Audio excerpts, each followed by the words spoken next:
Hei, ymmärrän, että jotkin tässä esittämäni ideat saattavat olla hyväksyttäviä tai utopistisia, mutta on äärimmäisen tärkeää, että kaikki 8 miljardia ihmistä yhdistyvät luomaan kestävän, oikeudenmukaisesti jaetun kohtalon saavuttaakseen ikuista rauhaa, eksponentiaalista edistystä ja maailmanlaajuista vaurautta.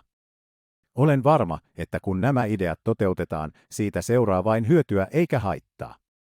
Tähän päivään mennessä lukemattomissa sodissa tuhansien vuosien aikana on menehtynyt määrittelemätön määrä ihmisiä, ja seuraava maailmansota voisi pyyhkäistä meidät kaikki pois ikuisesti. Joitakin esimerkkejä on siitä, miten suuria ongelmia voidaan ratkaista yhteisellä kannalla. COVID-19-pandemian aikana monet maat auttoivat rokottamaan miljardeja ihmisiä. Internet on mahdollistanut tiedon välittämisen välittömästi ympäri maailman.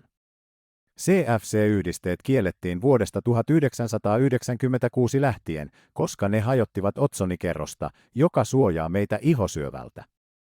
Pariisin sopimuksen tavoitteena on rajoittaa maailman lämpötilan nousu enintään 1,5 asteeseen esiteolliseen aikaan verrattuna.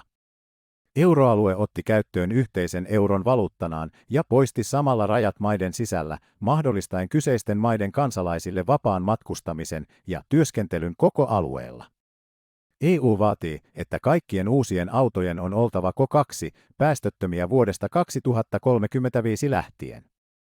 Pyritään myös Afrikassa, BRICS-maissa, ASEANissa ja Etelä-Amerikassa luomaan yhteisiä valuuttoja, jotka perustuvat kultaan tai muihin hyödykkeisiin, jotta voidaan välttyä Yhdysvaltojen asettamilta pakotteilta. Tällä hetkellä maailmassa on monia diktatuureja, demokratioita, yksipuoluejärjestelmiä, uskonnollisia johtajia, sotilasjohtajia, monarkioita, anarkiaa ja niin edelleen. Jopa parhaissa näistä hallintomuodoista, kuten Yhdysvalloissa, jossa sananvapaus, lehdistönvapaus, valinnanvapaus, uskonnonvapaus ja niin edelleen ovat läsnä, poliittiset puolueet tavoittelevat pääasiassa seuraavien vaalien voittoa ja lupaavat siten ilmaiset edut, mikä johtaa talouden romahdukseen. Valta korruptoi ja absoluuttinen valta korruptoi ehdottomasti. On selvää, että maailmaa on hallittava paremmin. Useimpien maailmaa vaivaavien ongelmien ratkaisu on luoda taivas maan päälle. Taivas olisi maiden liitto, joka kattaa kaikki maat vuoteen 2050 mennessä, maailma ilman rajoja, sotia tai armeijoita. Tämä voi nostaa maailman BKT:tä vähintään 5 kerralla siihen mennessä. Vasta pitkien, vakavien ja rakentavien keskustelujen jälkeen kaikkien maiden välillä taivas hyväksyy kypsimmät ja parhaat periaatteet maailmanlaajuisesti. Taivaassa vallitsee lainvalvonta ilman minkäänlaista syrjintää ketään kohtaan, ja yhteiskunta on kaikkia sisältävä. Heidän etnisyytensä, uskontonsa, demografiensa, kielensä ja kulttuurinsa suojelemiseksi vain heidän yksinomaisella harkinnallaan, kun mikä tahansa entinen maa antaa matka, oleskelu tai työviisumin, saa mikä tahansa ulkoinen henkilö tai organisaatio tulla heidän alueelleen. Yli 3% maailman BKT:stä, eli $3 biljoonaa vuosittain, menee hukkaan sotilaskuluihin ja sotimiseen. Kun on vain yksi kansa eikä armeijoita, kaikki tällainen raha voidaan käyttää ilmaston lämpenemisen vähentämiseen, köyhyyden poistamiseen, parempaan infrastruktuuriin, terveydenhuolto-oikeuteen, koulutusoikeuteen ja niin edelleen.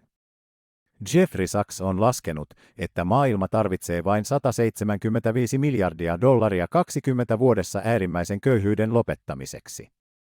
Kaikki valuutat ovat käteisvaluuttoja, joten olen kehittänyt yksityiskohtaisen ratkaisun maailmanlaajuiselle digitaaliselle valuutalle, joka perustuu kunkin maan BKT-kokoon. Suurempi bruttokansantuote tarkoittaa enemmän tällaisia valuuttoja kyseiselle maalle. IP on esittänyt erittäin yksityiskohtaisia ratkaisuja ilmastonmuutokseen. Yli 10% maailman väestöstä elää alle $2 päivässä ja 50% väestöstä ei saa mitään sosiaalietuuksia. Taivaassa kaikki täysi-ikäiset yli 18-vuotiaat ansaitsevat vähintään $5 päivässä vuoteen 2050 mennessä. Alle tämän iän olevia henkilöitä ei voida pakottaa työskentelemään. Koulutus 18 ikävuoteen asti on pakollista. Köyhille lapsille ja yli 65-vuotiaille tarjotaan ilmaista ruokaa ja terveydenhuoltoa. Vastuuton tekoälyn uhka eliminoituu. Luonnonkatastrofit, kuten maanjäristykset, epidemiat ja niin edelleen, saavat nopean toiminnan joukon. Äänestys tapahtuu verkossa älypuhelimien avulla ja tietokanta on salattu estääkseen manipulaatiot. Taivaassa on sekulaarinen demokraattinen tasavalta, jossa jokaista suurta asiaa käsitellään kaikkien kesken ja päätös tehdään sitten valittujen edustajien toimesta, jotka saavat tehtävän toteutettua virkamiehistön avulla. Kaikkien poliittisten puolueiden on esitettävä selvä suunnitelma siitä, kuinka paljon veroja kerätään ja kuinka niitä käytetään ilman ylittämistä, jotta kaikki äänestäjät voivat tehdä tietoisia päätöksiä. Kasvit ja eläimet palautetaan teollisen vallankumouksen alkua edeltäville tasoille. Innovaatioita eri aloilla, kuten kvanttilaskenta, maatalous, tietotekniikka, lääkkeet, tautien hävittäminen sekä radioaktiivisia jätteitä tuottamaton ydinfuusio, kannustetaan voimakkaasti. Hiilen, öljyn, kaasun ja niin edelleen louhinta kielletään, samoin kuin polttomoottoriajoneuvot. Se omaksuu korkeimmat vihreät standardit tuotannon ja jätehuollon osalta. Tavoitteena on saavuttaa 100% nettonollatavoitteet maailmanlaajuisesti vuoteen 2050 mennessä. Taivas muuttaa pankki- ja rahoitusjärjestelmiä kehittääkseen vakaan ja kestävän järjestelmän, joka ei ole altis vikojen esiintymiselle mistään syystä eikä tue zombiyksiköitä. Verotus perustuu tapahtumiin ja se veloitetaan välittömästi verkossa. Ihmisiä kannustetaan siirtymään kasvis- tai vegaaniruokavalioon. Kansalaisille sallitaan vapaasti harjoittaa mitä tahansa uskontoja, uskomuksia, kulttuuria ja käytäntöjä, joita he haluavat.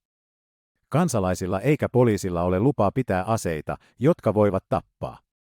Vaikka armeija ei ole, tietyillä entisillä mailla voi edelleen olla rajaturvajoukot, joilla on muovikuulia, kaasuja, kyynelkaasua ja niin edelleen. Köyhiltä kerätyt siirtomaksut palautetaan heille säännöllisesti. Laissa on noudatettava parhaita käytäntöjä maailmanlaajuisesti ja niiden on oltava helppoja noudattaa. Kaikissa siviili- ja rikosasioissa on oltava selkeät aikarajat päätöksille. Ihmisten on pelättävä lakien rikkomisen seurauksia, jotta yhteiskunta olisi rauhallinen. Kaikkien on noudatettava yhteisiä rikos- ja siviilisääntöjä. Maailman väkiluku on ylittänyt 8 miljardia, kasvu 8-kertaiseksi 200 vuodessa on aiheuttanut valtavaa kuormitusta ekosysteemille. Siksi enintään 2 lapsen saaminen per pariskunta sallitaan. Yhdysvaltain velka on ylittänyt 32 biljoonaa dollaria. Kilpailullinen populismi republikaanien ja demokraattien välillä on erittäin voimakasta, aivan kuten Intiassa ja muissa vastaavissa maissa, koska molemmat puolueet eivät halua nostaa veroja ja jatkavat ilmaisten etujen tarjoamista kansalaisille voittaakseen seuraavat vaalit. Uusiutuvia energianlähteitä, kuten aurinkoenergiaa, vesivoimaa, tuulivoimaa ja myös ydinfuusiota, kannustetaan korvaamaan kaikki fossiiliset polttoaineet vuoteen 2050 mennessä, ellei aikaisemmin. Bioenergiaa, kuten etanolia, kannustetaan suuresti. Kaikilla kansalaisilla on oltava yksilöllinen biometrinen tunnistetiedot, kuten Intian Aadhaar, ja pankkitilit on tiukasti linkitettävä matkapuhelinnumeroihinsa. Kaikki SIM-kortit myönnetään vasta henkilön livenä tehdyn biometrisen tunnistuksen jälkeen. Kulta menettää nopeasti merkityksensä varallisuuden säilyttäjänä. Vuoteen 2025 mennessä koko konsepti on perusteellisesti käsiteltävä, valmisteltava yksityiskohtaisesti ja markkinoitava maailmanlaajuisesti, jotta saadaan laaja hyväksyntä kaikkialta maailmasta, jotta kaikki ymmärtävät pitkän aikavälin edut ja hyväksyvät sen vilpittömästi. Julkinen alijäämä ja inflaatio ovat nolla. Pankit eivät saa antaa lainoja spekulatiivisiin tarkoituksiin, kuten oli ohjeena aina 1990-luvun alkuun saakka. Talous toimii vapaan markkinatalouden periaatteiden mukaisesti. Älä epäröi ottaa yhteyttä minuun, jos sinulla on kysyttävää. Ole hyvä ja jaa video kaikkien sosiaalisten yhteyksiesi kanssa. Kiitos, että annoit arvokasta aikaasi tämän taivaan maan käsitteen lukemiseen.